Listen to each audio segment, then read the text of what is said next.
서로 축복하겠습니다. 거룩한 휘파람을 불며 삽시다.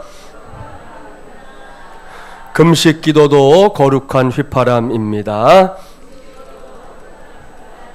할렐루야. 오늘은 제14차 특세 16번째 시간입니다. 오늘은 가치 혁신의 사람이라는 제목으로 하나님의 말씀을 전하도록 하겠습니다. 오늘 우리가 함께 만나볼 사람은 어제 예고했던 대로 제3차 포로 기환의 인솔자였던 느헤미야입니다.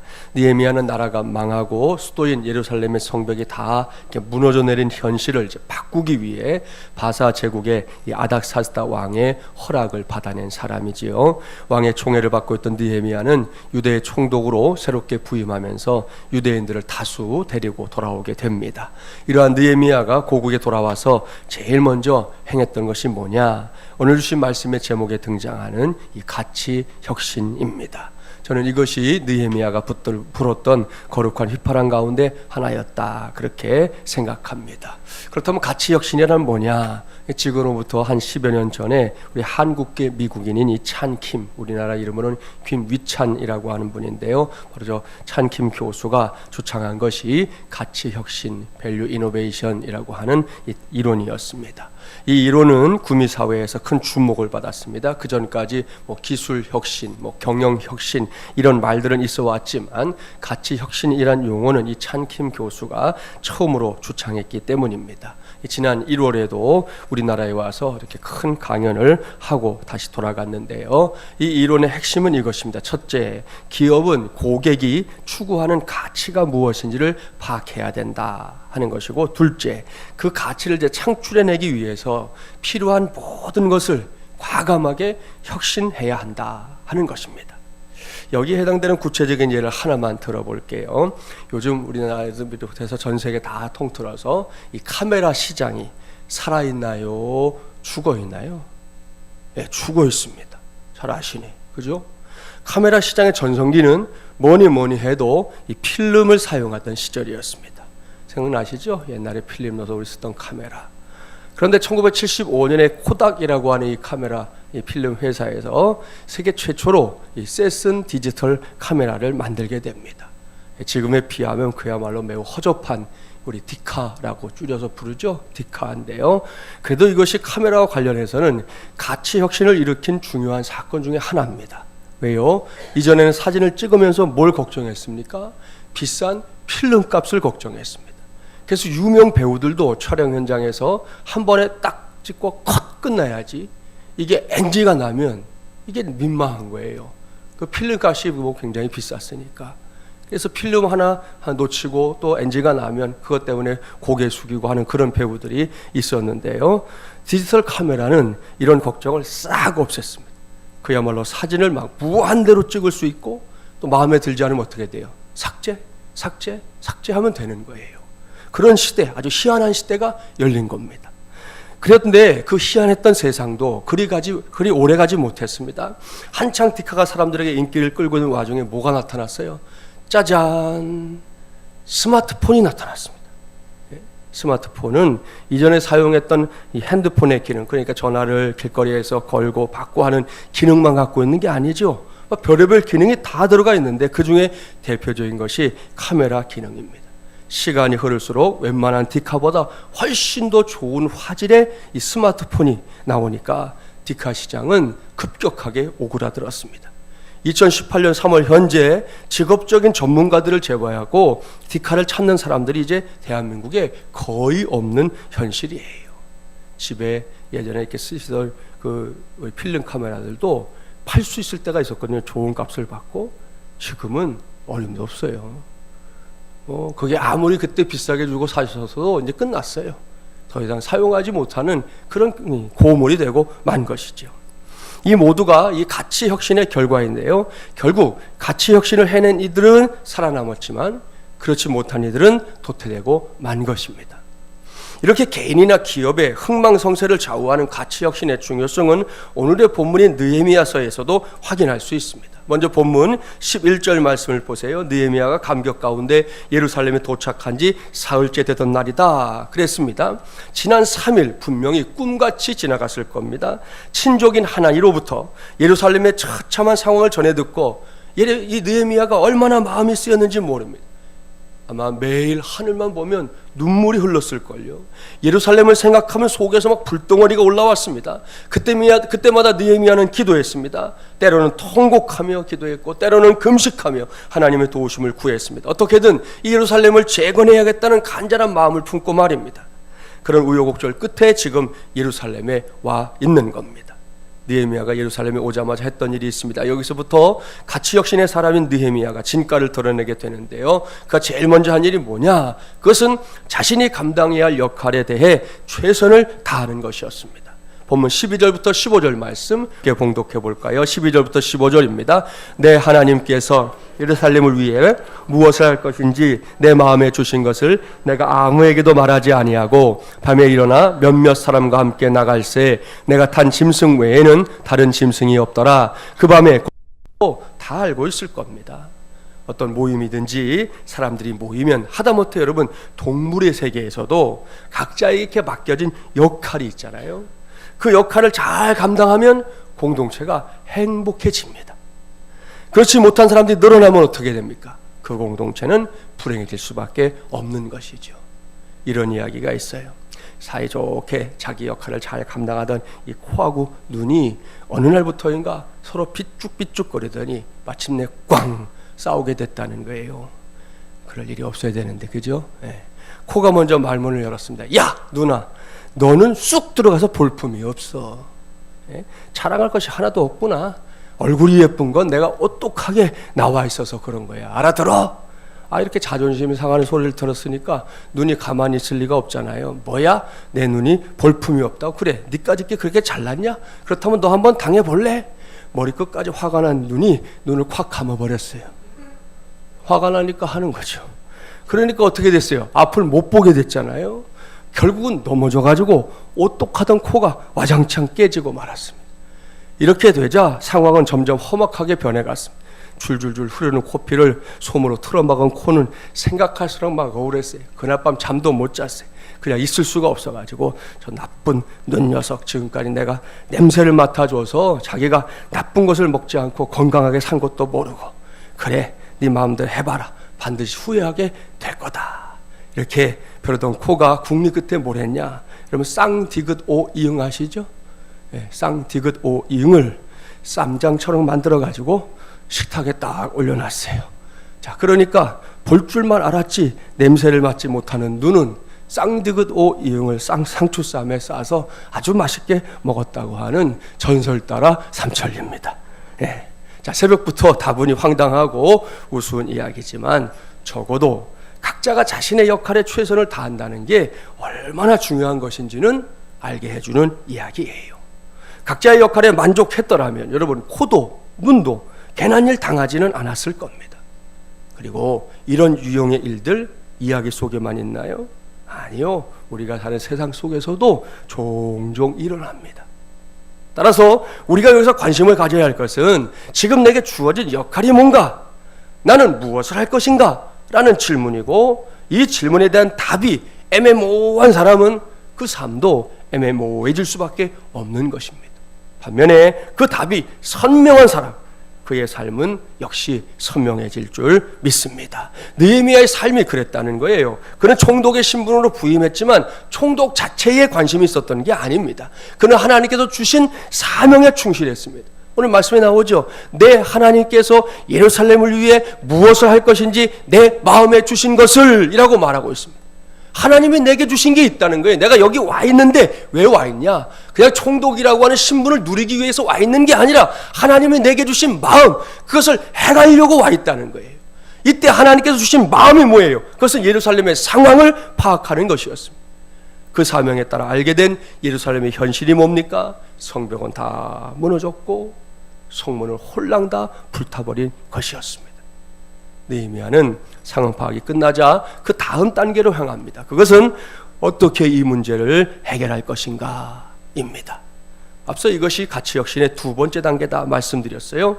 여기에 느헤미야가 보여주고 있는 가치혁신을 위한 중요한 작업이 있습니다. 그것은 탁상공론이 아닌 실천력을 갖추는 것입니다. 이건 역시 느헤미야가 가치혁신의 사람이구나 하는 걸 알게 하는 대목입니다. 지금까지 살펴본 대로 느헤미야는 분명히 용감한 사람이에요. 아무나 할 수 없는 일을 해낸 사람입니다. 그러나 그는 막무가내로 용감한 사람은 아니었습니다. 그는 자신이 감당해야 할 일들을 차근차근 그야말로 하나 둘 풀어 나가고 있습니다. 이러한 실천력이 느헤미야에게는 매우 큰 장점이었다는 것이죠. 계속되는 느헤미야서를 나중에 꼭 쭉 읽어보세요. 느헤미야가 결코 탁상공론에 머무는, 요즘 우리 사회에서 답답한 게 그거잖아요. 나란 일 한다는 사람들이 여기 앉아서 하는 것밖에 모르는 거예요. 여기서 알고 있는 거, 여기서 경험하는 것밖에 몰라갖고 현장에 가면 전혀 말도 안 되는 것들을 하는 것이죠. 어제도 학교에 요즘에 그런 거 해놓은 게 있다고 그러더라고요. 동영상들 많이 보잖아요. 동영상을 편집하는 기계가 비싸요. 우리 교회도 그런 거 못 갖추는데 학교 단위로 무려 5천만 원씩 들여가지고 동영상을 편집할 수 있는 기계들을 다 이게 학교에다가 설치해 줬대요. 근데 쓰는 학교가 거의 없는 거예요. 애들이 그걸 쓸 줄도 모르고 어떻게 사용법도 모르고 갖다는 놨는데 쓸 줄 아는 사람이 없는 거예요. 여러분 5천만 원이면 여러분 한 사람 1년 연봉 그거 못한 사람들도 얼마나 많습니까? 그런 돈을 전국의 학교에다 깔아놓고는 하나도 쓰지 않고 있는 거예요. 우리 갖다 주면 잘 쓸 텐데. 제가 보면서 한 군데서만 우리한테 갖다 주지. 예? 잘 쓸 텐데. 배성준 집사님이 지금 호주에 갔는데, 뉴질랜드 갔죠. 뉴질랜드 갔는데 거기서 매일같이 편집해서 하고 있잖아요. 예? 그래서 지금 우리 설교도 올라오고 차량도 올라가는 거예요. 그 멀리 가서도 지금 하고 있는 거예요. 매일같이. 여기 있는 장비들은 그런 것들이 갖춰지지도 못하고. 그 얼마나 아까워요, 그런 일. 이게 탁상공론이에요, 탁상공론. 현실은 반영되지 않은, 돈만 갖다 뿌리면 되는 줄 아는 그런 이상한 사람들이 아직도 많이 있다는 거죠. 느헤미야는 그런 탁상공론에 머무는 사람이 아니었다는 걸 보여줍니다. 오늘날에도 교회 안팎에 이런 사역자들이 절실하게 요구되고 있습니다. 그저 말만 하는 사람들은 이미 세상에 막 널렸기 때문에 자신이 말한 것을 작건 크건 간에 실천으로 옮겨내는 사람들이 진정으로 그리운 시절이 지금 우리가 사는 이 시대라는 것입니다. 마하트마 간디 아시죠? 들어보셨잖아요. 어느 날 한 어머니가 아들을 데리고 간디를 찾아왔대요. 간디 앞에 무릎을 꿇은 어머니가 아들을 도와달라고 간청합니다. 선생님, 제 아들을 좀 도와주세요. 아들이 설탕을 너무 좋아해요. 건강에 나쁘다고 아무리 타일러도 안 듣는군요. 그런데 아들이 간디 선생님을 존경해서 선생님께서 설탕을 끊으라고 하면 끊겠다는 거예요. 간디가 소년의 눈을 이러고 바라보더니 그의 어머니에게 말했습니다. 제가 도와드릴 테니 보름 뒤에 아드님을 데리고 오십시오. 어머니가 얘기하죠. 저희는 선생님을 뵈러 지금 아주 먼 길을 왔습니다. 인도라는 나라는 한번 가려면 기차 타면 10시간은 기본이에요. 아주 먼 데서 온 거예요. 그냥 돌려보내지 마세요. 제 아들에게 설탕 먹지 말라고 한마디만 해주세요. 간디가 다시 한번 소년의 눈을 지그시 바라보며 말했습니다. 죄송하지만 보름 뒤에 다시 아드님을 데리고 오십시오. 할 수 없이 어머니가 집으로 갔다가 보름 뒤에 아들을 데리고 다시 간디를 찾아왔습니다. 간디가 소년에게 말합니다. 얘야, 설탕을 많이 먹으면 건강을 해치니까 먹지 않는 것이 좋겠구나. 아들은 간디의 말을 받아들였고 그렇게 하기로 약속했습니다. 어머니는 고마운 뜻을 전하면서 간디에게 물은 거예요. 선생님, 궁금한 게 있습니다. 보름 전에 제가 아들을 데리고 선생님 찾아뵈었을 때 왜 보름 후에 다시 오라고 하셨습니까? 그때 간디가 대답합니다. 실은 저도 설탕을 좋아합니다. 보름 전에는 저도 설탕을 많이 먹고 있었거든요.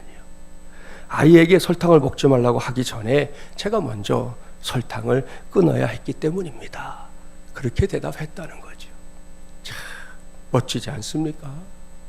이런 사람이야말로 제대로 된 리더죠. 리더가 이런 사람이 되어야 여러분 사람들이 따릅니다. 존경합니다. 그 사람의 삶을 배우고 싶어 하는 겁니다. 예수님을 잘 알았지만 우리가 동일한 신앙까지는 갖지 못했던 간디도 이런 삶을 살았어요. 그렇다면 우리는 그보다 더 나은 삶을 살아야 하지 않겠습니까? 저는 할 수 있는 한 그래야 한다고 믿습니다. 그런 의미에서 저는 이 시간에 너무 복잡한 것을 여러분에게 말씀드리고 싶지는 않아요. 대신에 딱 한 말씀만, 어제 저녁에 오신 분들에게는 오늘 연습할 게 있다고 그랬는데 오늘 시간에 딱 한 말씀만 우리가 실천력으로 붙잡으려고 합니다. 요한복음 13장 34절 35절 찾아볼까요? 신약 171쪽. 자막에 나오니까 자막 같이 읽죠. 요한복음 13장 34절 35절입니다. 함께 봉독해 봅니다. 새 계명을 너희에게 주노니 서로 사랑하라. 내가 너희를 사랑한 것 같이 너희도 서로 사랑하라. 너희가 서로 사랑하면 이로써 모든 사람이 너희가 내 제자인 줄 알리라. 아멘. 할렐루야. 여기에 저와 여러분이 세상에서 예수 그리스도의 제자로 인정받는 삶이 있지요. 그것은 우리가 서로 사랑하기를 힘쓰는 것입니다. 예수님을 믿는 사람들끼리는 물론이고 아직 주님을 알지 못하는 사람들까지도 사랑하기를 힘쓰는 것이죠. 그래야만 세상 모든 사람들이 저와 여러분을 비로소 예수 그리스도의 제자구나 인정하게 될 것이다. 주님께서 친히 말씀하셨습니다. 이런 말씀 우리가 성경에서 보고 또 혹은 들으면서 그렇구나, 그러면 좋겠구나 이렇게 대면대면하지 말아야 합니다. 사랑이란 이런 거다 저런 거다 말만 무성하게 쌓는 거 이제 그만하자는 거예요. 당장 이 시간부터 오늘부터 우리 모두가 이 말씀대로 살아보면 어떨까요? 물론 저도 자신만만해서 말하는 건 아니에요. 이런 삶은 목사에게도 부담입니다. 하지만 그렇게 살고는 싶습니다. 그래서 늘 몸부림을 치게 됩니다. 분명한 건 우리 모두에게 이런 삶이 가능하다는 사실입니다. 어떻게 알 수 있냐고요? 예수님께서 불가능한 것을 우리에게 하라고 하실 그런 분이 아니기 때문입니다. 옳습니다. 우리에게 말씀하셨다는 건 힘들어도 어려움이 있겠지만 무조건 할 수 있다는 걸 전제하는 거예요. 그런 의미에서 연습하겠습니다. 가능한 동성끼리 짝을 지으시면 좋은데 하여튼 짝을 지어보세요. 옆으로 짓든지 앞뒤로 짓든지. 자, 지시고 제가 이제 시간을 드릴 건데 그 시간을 드릴 동안 상대방의 눈을 보셔야 해요. 딴 데 보지 마세요. 뭐 아까처럼 코가 뭐 어떻게 생겼네 이런 거 하지 말고 눈, 그 사람의 눈을 쳐다보는데 오늘 길게 하면 다들 돌아가시려고 할 거야. 그러니까 그렇게 말고 제가 5초만 드릴 거예요. 그래서 제가 세다가 5초 이러면 가장 사랑스러운 눈을 뜨고서 해야 됩니다. 뭐라고요? 어쩜 그렇게 사랑스러우세요? 이렇게 하는 거예요.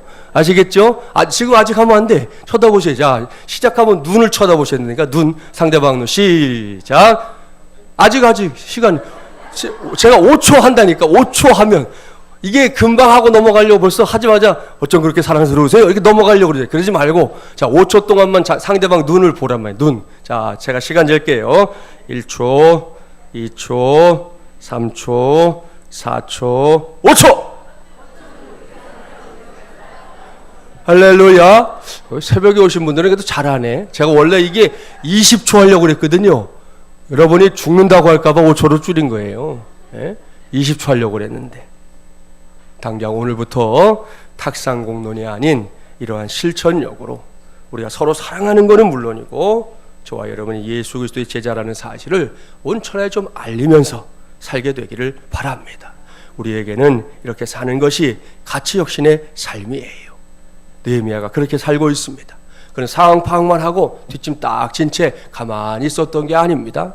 상황 파악을 마친 느헤미야는 구체적인 실천력을 발휘하고 있습니다. 그것이 뭡니까? 그것은 공통의 목표를 이루기 위해서 사람들을 모으고 이해시키고 설득시키는 것부터 하고 있습니다.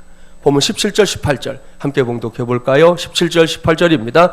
후에 그들에게 이르기를 우리가 당한 곤경은 너희도 보고 있는 바라. 예루살렘이 황폐하고 성문이 불탔으니 자 예루살렘 성을 건축하여 다시 수치를 당하지 말자 하고 또 그들에게 하나님의 소환한 손이 나를 도우신 일과 왕이 내게 이런 말씀을 전하였더니 그들의 말이 일어나 건축하자 하고 모두 힘을 내어 이 선한 일을 하려 하매. 아멘. 할렐루야. 느헤미야는 예루살렘에 살고 있는 유력자들을 불러 모았습니다. 그들에게 도전했습니다. 지금 우리가 천 형편을 좀 보라는 거예요. 그래도 한때는 한 나라의 수도였던 더군다나 하나님의 도성이라고 불렸던 예루살렘이 이렇게 처참한 상황에 놓이게 된 게 보이지 않냐는 거예요. 성경의 기록으로는 뭐 짧게 지나갔지만 분명히 상세하게 설명했을 겁니다. 그의 목소리는 서서히 볼륨도 높아졌을 거예요. 자, 예루살렘 성을 건축하여 다시는 수치를 당하지 말자. 느헤미야의 호소가 사람들의 마음을 움직였어요. 본격적으로 예루살렘 성을 재건하는 위대한 역사가 시작되었습니다. 물론 이어지는 말씀을 보면 또 대대적인 방해 공작들을 펴는 사람들도 있었습니다. 하지만 굴하지 않았습니다. 느헤미야는 끝까지 자신의 시선을 하나님께 두고 예루살렘 성을 재건하는 위대한 일을 해냈습니다. 이것이 느헤미야가 가치 혁신의 사람이었다는 증거고요. 이것이 느헤미야가 하나님을 향해 불었던 거룩한 휘파람이었습니다. 이제는 우리 차례입니다. 가치 혁신의 사람인 느헤미야 본받기 바랍니다. 먼저 자신의 역할에 최선을 다하며 상황을 제대로 파악할 줄 알아야 합니다. 여러분 모두에게도 역할이 맡겨져 있잖아요. 그 가운데 내가 파악해야 될 것이 뭔지 해보라는 겁니다. 그런 다음에는 무엇이든 더 이상 탁상공론이 아닌 실천력을 갖춘 그리스도인이 되어야 하는 것입니다. 그리야 할 때에 저와 여러분의 삶에서도 하나님이 함께 행하시는 위대한 역사들이 나타나게 될 줄 믿습니다. 오늘은 그러한 믿음으로 하나님을 향해 거룩한 휘파람을 부는 것은 물론이고 반드시 응답받는 저와 여러분이 되기를 주님의 이름으로 간절히 축원합니다.